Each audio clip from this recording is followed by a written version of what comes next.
1994 வந்து தமிழ் திரை இசை உலகம் வந்து அரண்டு போனிச்சு.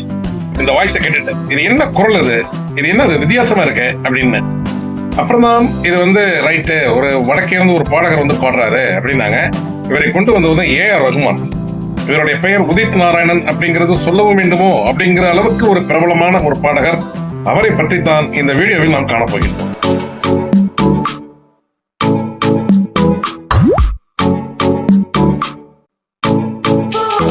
உதித் நாராயணன் வந்து தமிழுக்கு வந்தது 1994 என்றாலும் கூட இவர் வந்து இந்த மியூசிக் ஃபீல்டுக்கு வந்தது எந்த வருஷம் அப்படின்னு கேட்டீங்கன்னா 1980 வந்துட்டார். அவர் ஹிந்தி பாடல்கள் நிறைய பாடினாரு. ஹிந்தி பாடல்கள் மட்டும் பாடல, அவருடைய தாய்மொழியான அந்த நேபாளில் உள்ள மொழிகள் எல்லாத்துலயும் வந்து போக் சாங் நிறைய பாடியிருக்கிறாரு. அதுக்கு பிறகு ஹிந்தி பாடல்கள் நிறைய பாடினாரு. அவர் மொஹம்மத் ரஃபி, அதுமாதிரி கிஷோர் குமார் அவங்களோட சேர்ந்து பாடினதுதான் அவருடைய டெபியூட் சாங்.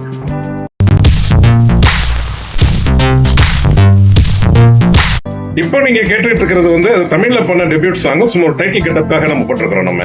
ஆனா அவர் ஹிந்தியில பண்ண டெபியூட் சாங் வந்து என்னன்னு கேட்டீங்கன்னா, அதாவது யூனிஸ் பீஸ் அப்படிங்கிற 19 and 20 அப்படின்னு அர்த்தம். அந்த படத்துல தான் அவர் வந்து முதலில் பாடினார் 1980.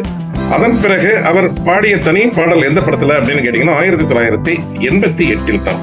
அவர் தான் தனியா சோலோவா பாடுறார்.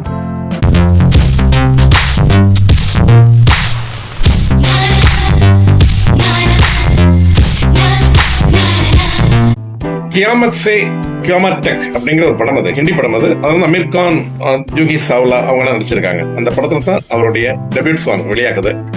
அதுக்கு மியூசிக் டைரக்டர் யாருன்னு கேட்டீங்கன்னா ஆனந்த் அப்புறம் மெலிண்ட் அப்படின்னு. ஆனந்த் மெலிண்ட் அவங்க நம்ம சூராந்தாமூர்த்தி மாதிரி அங்க ரொம்ப புகழ்பெற்ற ஒரு இசையமைப்பாளர்கள்.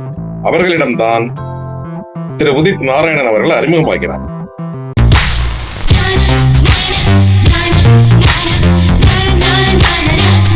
அந்த பாடலுக்கு உதித் நாராயணனுக்கு வந்து கொடுக்கப்பட்ட சம்பளம் வெறும் 500 ரூபாய். இன்னைக்கு கண்ணை இரட்டிவிடும். உதித் நாராயணனுடைய சம்பளம் எவ்வளவு கேட்டீங்கன்னா பல நகரங்கள் என்று. அவர் முதலில் வாங்கிய சம்பளம் வெறும் 500. ஆனந்த் மிலிண்ட் அப்படிங்கிறவங்க தான் முதல் பேமெண்ட் அவர் கொடுத்திருக்கிறாங்க.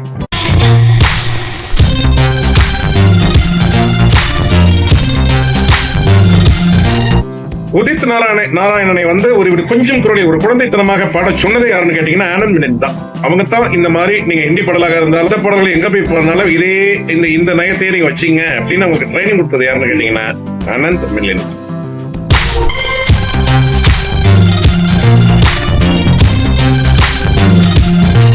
உதித் நாராயணனுடைய பூர்வீகம் எது அப்படின்னு கேட்டீங்கன்னா அவங்களுடைய அப்பா ஊர் வந்து நேபாள் தான் அவங்க அப்பா. அம்மா வந்து பீகார்காரவங்க. அதனால இவருக்கு டுவெல் சிட்டிசன்ஷிப் உண்டது. அவர் நேபாள் தான் சிட்டிசன். இருந்தாலும் கூட இந்தியாவில் அவார்டு கொடுக்கும் பொழுதெல்லாம் அவர் வந்து பீகார்ல பிறந்ததுனால அதுல இந்தியன் சிட்டிசன் அப்படின்னு கன்சிடர் பண்ணி அவங்களுக்கு எல்லாம் அவார்டு கொடுத்தாங்க. இந்தியன் கவர்மெண்ட் வந்து அவார்டு கொடுத்தது அப்படின்னு சொல்றாங்க.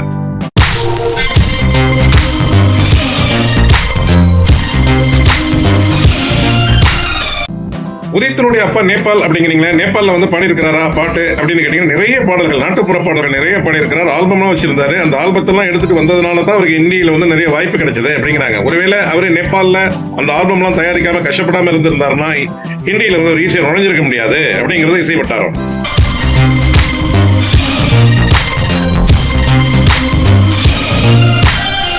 உதித் நாராயணனுடைய தற்பொழுதைய வயது என்ன அப்படின்னு நீங்க தெரிஞ்சுக்கணும்னு ஆசைப்பட்டீங்கன்னா அது 69 தான் அவருடைய வயசு. 1955 டிசம்பர் 1 பிறந்தவர் உதித். அவருடைய அப்பா பேர் வந்து ஹரே கிருஷ்ணா ஜா அப்படிங்கிறவங்க. அவங்க நேபாள்காரர். அம்மா பீகார்காரவங்க முன்னாடியே சொன்னோம். அவங்களுடைய பேர் வந்து புவனேஸ்வரி.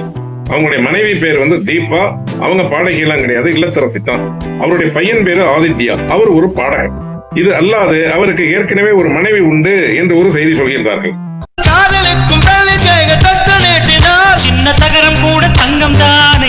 உதித் நாராயணனுடைய முதல் மனைவியின் பெயர் வந்து ரஞ்சனா. அது கூட எப்போ தெரியும் அப்படின்னு கேட்டீங்கன்னா 2000க்கு பிறகுதான் அவர் வந்து முதல் மனைவி அப்படிங்கிறது தெரியும். அது ரஞ்சனா சொன்ன பிறகுதான் தெரியும். அப்புறம் வந்து அவர் உதித் வந்து ஒத்துக்கிட்டார். அவரு ஆமா அவங்கதான் என்னுடைய ஃபர்ஸ்ட் மனைவி அப்படின்னு. ஆக அவருக்கு 2 மனைவிகள்.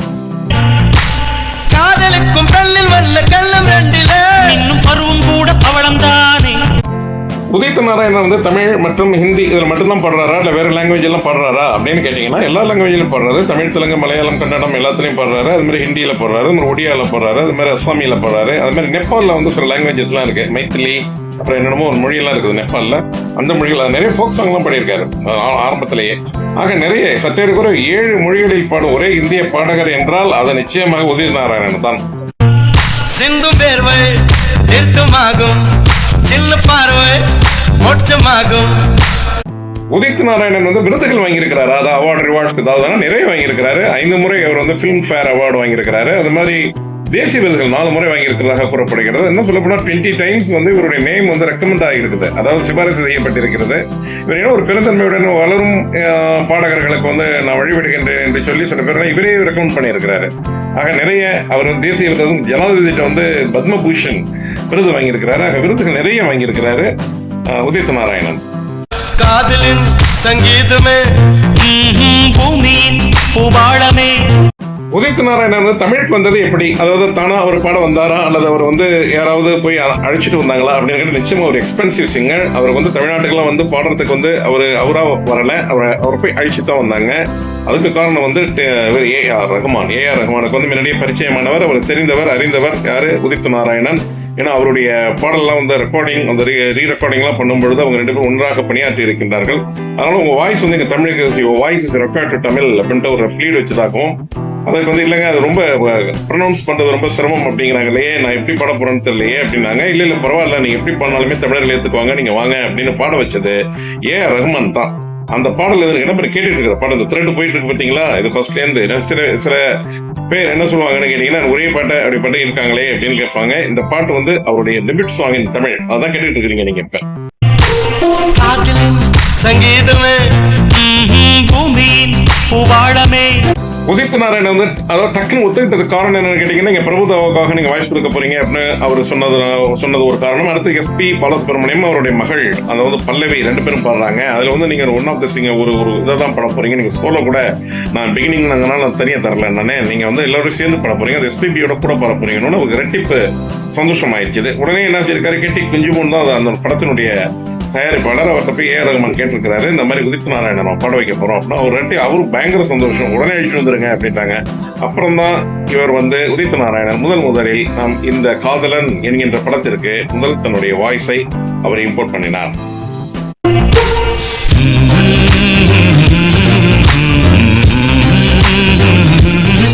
பாடல் வந்து பயங்கரமான ஹிட் ஆயிடுச்சு. காரணம் வந்து ஏஆர் ரஹ்மான் மியூசிக், அதோட இல்லாம அவருடைய வாய்ஸ் வந்து ஒரு டிஃப்ரெண்டான வாய்ஸ், அது எஸ்பி பாடியிருக்காரு, எஸ்பி பல்லவி பாடியிருக்காங்க. அதனால பாடல் பயங்கர சூப்பர் அப்ளாஸ். அதாவது 2வது பிரபுதேவாவோட டான்ஸ் அது, அதனால மிகவும் அருமையானது. இருந்தாலும் கூட அவருடைய உச்சரிப்பு என்பது இந்த பல்லவியில வந்து அதாவது பிகினிங்ல வந்து கொஞ்சம் அந்த ஒரு வரிகள் தவறாக பாடினார். அதனால அது வந்து அட்ஜஸ்ட் பண்ணிக்கிட்டு அதை அப்படியே அந்த பாட்டையே அவங்க கொடுத்துட்டாங்க. அந்த பாட்டை திருப்பி ரீடேக் பண்ண வேண்டியில்ல அப்படின்னு ஒரு சினிமா பாட்டாள செய்தி. அதுல என்னன்னு கேட்டீங்கன்னா ஃபர்ஸ்ட் பல்லவியில வந்து ஒரு வரி அது வந்து மாறி பாடியிருப்பாரு, பரவாயில்ல அப்படியே இருக்கட்டும் அப்படின்னு விட்டுட்டாங்க அந்த பாட்டுல. இன்னொரு நல்லா கவனி அந்த பாட்டை.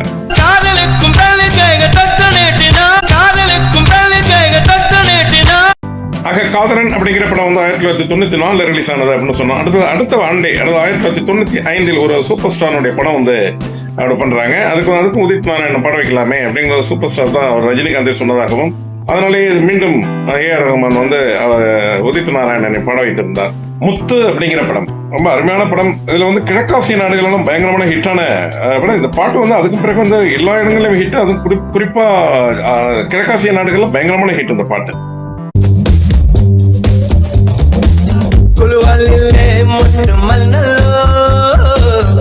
பாட்டு வந்து சூப்பர் டூப்பர் ஹிட், ரொம்ப பிரம்மாண்டமான. இல்ல 4 லாங்குவேஜ்லயுமே இது வந்து திரும்பி ரீமேக் பண்ணாங்க, டப்பாங்க, அது dubbing or either dub or remake அது பண்ணாங்க. ஆனா இந்த பாட்டு வந்து 4 மொழிகளிலுமே பயங்கர ஹிட் ஆனிச்சு. அதாவது இதுல ஜிவி பிரகாஷ் வாய்ஸ் கொடுத்திருப்பாரு, சுஜாதா மேனன் பாடியிருப்பாங்க. ரொம்ப ஃபர்ஸ்ட் கிளாஸான ஹிட் ஆனிச்சு இந்த பாட்டு. எங்க பார்த்தாலும் இந்த பாட்டு ஒண்ணுச்சு.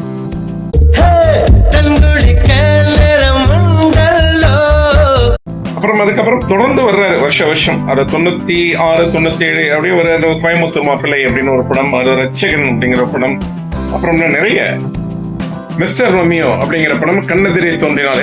மியூசிக் டைரக்டர்ஸ் நிறைய பேர், வித்யாசாகர் அப்புறம் பிடிச்சிட்டாரு. அப்புறம் வந்து தேவா பண்ணியிருக்காரு. கண்ணெதிரிய தொண்டையெல்லாம் கூட தேவான் தான் நினைக்கிறேன். அடுத்தது வந்து கார்த்திக் ராஜா வந்து நிறைய அவருக்கு 4-5 பாடல்களை கொடுத்திருக்கின்றார். இன்னும் அழிச்சுட்டு வந்தாங்க, கொடுத்திருக்கிறார் அப்படின்னு அவர் வந்து ஒரு வாய்ப்பு தேடி பாடுறேன் அப்படின்னு சொல்லவரை இவங்க போயிட்டு அழிச்சுட்டு வந்தாங்க.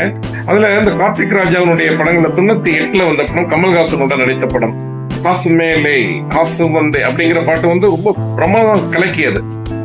கார்த்திக் ராஜா மியூசிக்ல இவரை வச்சுதான்.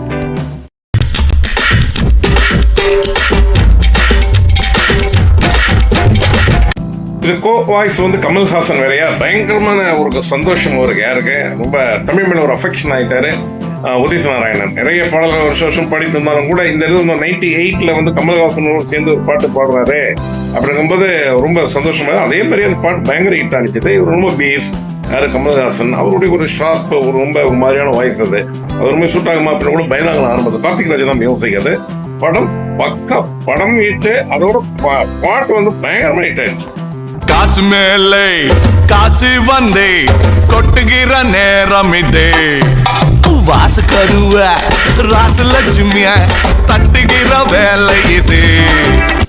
அவர்கள் போட்டி போட்டுக்கொண்டு பாடினார்களோ இல்லையோ, அதை வந்து போட்டி போட்டுக்கொண்டு ரசித்தார்கள் மக்கள். இது கமல்ஹாசனுடைய வாய்ஸ் ஆஹா இவ்வளவு அருமையா இருக்குது, அது உதித்தோட வாய்ஸ் இப்படி இருக்குதே அப்படின்னு. உதித்தனுடைய வாய்ஸ் வந்து ரொம்ப மெளிமையா இருக்கும், ரொம்ப ஒன்னமையாக, ரொம்ப ஒரு எப்படி சொல்றது, அது ஒரு நல்ல ஒரு பாசாங்க செய்யாத ஒரு இயற்கையான ஒரு குழந்தை பாடுறது மாதிரி இருக்கு அந்த பாட்டு.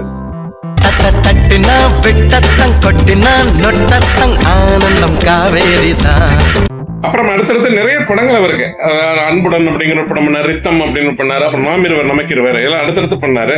அப்புறம் அதே இதுல வருஷத்துல ஒரு ஷாஜஹான் அப்படிங்கிற ஒரு படம், அந்த ஷாஜஹான்ங்கிற படத்துல பாடியிருப்பாரு. அது வந்து மணிஷ் சர்மா மியூசிக். அது ரொம்ப ஃபர்ஸ்ட் கிளாஸ் சாங், அது ரொம்ப பயங்கரமான சாங். மணிஷ் சர்மா ரொம்ப அருமையான டியூன் எல்லாம் போட்டிருப்பாரு.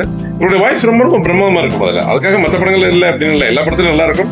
இருந்தாலும் அந்த மணிஷ் சர்மாவோட மியூசிக்ல அந்த ஷாஜஹான்ங்கிற படத்துல அந்த பாட்டு வந்து ரொம்ப பாப்புலர் ஆனிச்சு.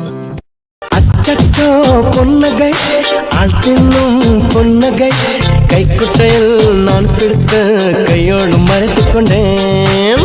கூட பண்ணவங்க வந்து கவிதா கிருஷ்ணமூர்த்திக்கு வந்து தமிழ் பாடு நிறைய பாடம் இருக்காங்க. படந்தாலும் கூட அவருக்கு கிரேஸ், அவங்களுடைய வாய்ஸ்ல ஒரு வித்தியாசம் தெரியும். எல்லா சிங்கர்ஸ் ஃபீமேல் சிங்கர்ஸை விட கவிதா கிருஷ்ணமூர்த்தியுடைய வாய்ஸ்ல வந்து ஒரு வித்தியாசம் தெரியும்.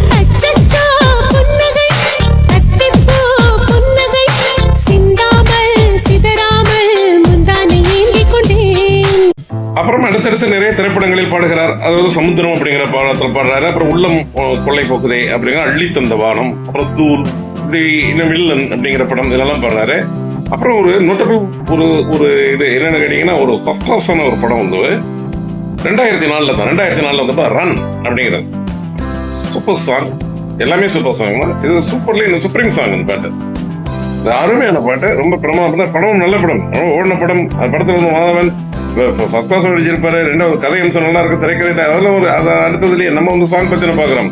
சாங் ரொம்ப சூப்பரா வந்திருக்கும். அதுல கொஞ்சம் சீனங்கள் ரெண்டும் கொடுத்தாய் நீ நீ நீ, கொஞ்சம் சீனங்கள் கொஞ்சம் பதங்கள் கற்றுக் கொடுத்தாய் நீ நீ நீ. மேல் ஸ்டைல வர்ற இந்த இடத்த எல்லாரும் ரொம்ப ரசிச்சாங்க. இந்த ரன் படத்துல இந்த அவருடைய உதித் நாராயணன் பாட்டுல இந்த மேல் ஸ்டைல வரும் அழகான ஒரு இடம். இந்த இடம் இந்த போர்ஷன் ரொம்ப எல்லாரும் அதிகமாக ரசித்த ஒரு போர்ஷன் அது. ஐயோ ஐயோ அனுமி சைக்கும் பூவாசம் நீ தந்த போனாயடி. 2002 2003 வந்து நிறைய ஒரு 10 15 16 17 படங்களுக்கு அவர் பாட்டு பாடியிருக்காருங்க. அத்தனை பாடல்கள் ரொம்ப பிரம்மாதமா எல்லாமே. அதுல நம்ம 2004 வந்துருவோம். அதுல ஒரு ஃபர்ஸ்ட் கிளாஸ் ஒரு படம் கில்லி அப்படிங்கிற படம். அது வித்யாசாகர் மியூசிக். அதுல வந்து கொக்கரக்கோ அந்த பாட்டு வந்து ரொம்ப சூப்பர் ஹிட், எல்லா இடத்துலயும் போன பாட்டு அது. கொக்கரக்கோ எவ்வளிய கொக்கரக்கோ இருந்த இருட்டலாம் இனிமேலே கொக்கரக்கோ வெளுத்து வாங்கிடுச்சு இந்த பாட்டு.